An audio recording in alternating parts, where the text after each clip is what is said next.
It was joy for the family of Daniel Wanyeki, a man who had been serving life sentence at Kamiti Maximum Prison after his two daughters framed him of defiling them, was finally freed after serving 17 years in jail following a successful appeal. Wanyeki's journey to freedom started in 2020 after his daughters recanted their statements before Kiambu High Court, and until last week when the court ruled that he should be retried based on new evidence. The evidence was recanted. Now that the evidence was recanted, becomes a matter of interest to the state. The daughters told the Kiambu court that they were coached by their relatives to frame their father, and the court, while overturning the sentence, said that there was new and compelling evidence that necessitated a retrial.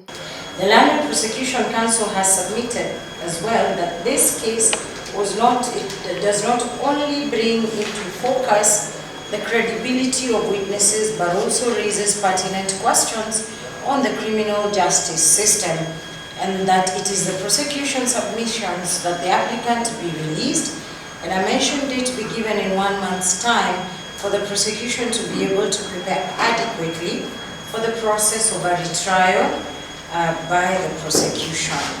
Wanyeki, through his lawyer Kiroko Ndegwa, had petitioned the High Court in Kiambu for a retrial after it emerged that his daughters, whose evidence was used to sentence him, were ready to recant their statements.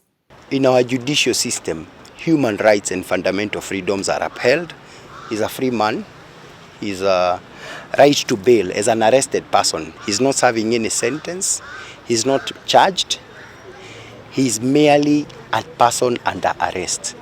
The Senior Chief Magistrate Stella Atambo released Wanyeki on a cash bail of 100,000 Kenya shillings and ordered the DPP to present any new evidence during the next mention on January 22nd, 2025. Indeed, the applicant has served almost 17 out of the 20 years he was sentenced to serve.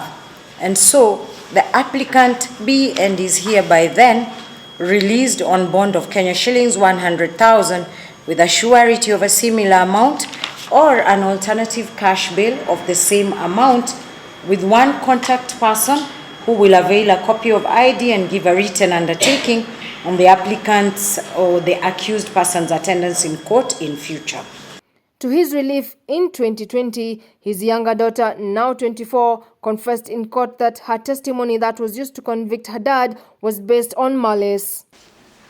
After his release by the Thika court, Wanyeki's family members, led by Hannah Wangare, one of his daughters, expressed their joy that they will once enjoy being close to their dad. Nimepata nafasi ya kuona babangu kwa miaka mingi sana nikiwa mdogo. Aliniacha nikiwa mdogo sana.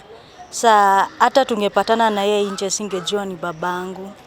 Lakini kwa sasa nimemuona, nimefurahi na lazima kuwe na sherehe. At least hata tukae na yeye kama watoto wake. Watoto wenye tulikuwa wadogo saa hiyo, angalau tufurahie baba yetu. Lazima tumsherekee kurudi kwake. They say that the nearly 2 decades since her dad's imprisonment had been traumatic, as their parents had separated some years before the conviction. Maisha hajakuwa rahisi.